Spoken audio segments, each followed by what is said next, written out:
My name is John Akomfrah. I occasionally write. I make occasionally works at the cinema, but most of the time I exist in the gallery world.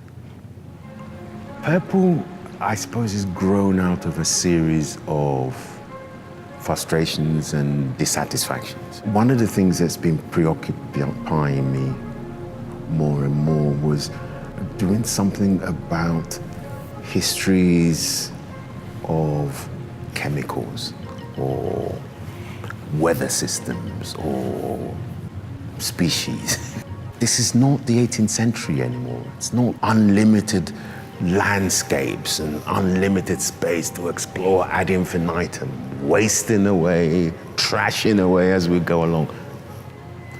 Game over.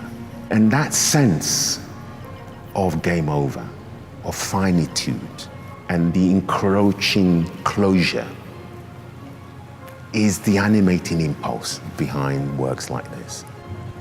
I wanted people to feel the sense that they were in the presence of something multiple. If you chose to focus just on one screen, it can and does tell a story. But it's better not to, because the evolving stories that each screen is telling all have a relation to each other. I mean, they're all taking cues from each other. They're all in conversation with each other. They're all mindful, I think is the best word to use. They're mindful of each other's presence.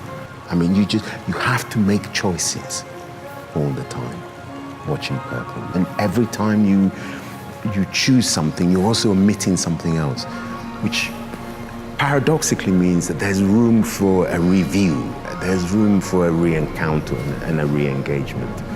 And the idea is that there will always be that ambiguity of choice, you know, so that we can have these conversations all the time. Once the work stops forcing you to do that, it seems to me that it's lost its value. So there's something that I'm really looking forward to about it being here, because they seem haunted by the same things. Both the location and the object are marked by these afterlives, you know, industrial, maritimic afterlives. And so it'll be interesting to see quite what happens when they actually meet. There's this magic, literally, this voodoo to how works come into being in places. I have an idea of what I think would work here, but you know what? The very situating of it will be the surprise. You know, something else will happen when works are in place because they come alive.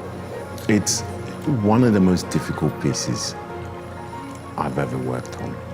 And actually not because of the images, but the sound.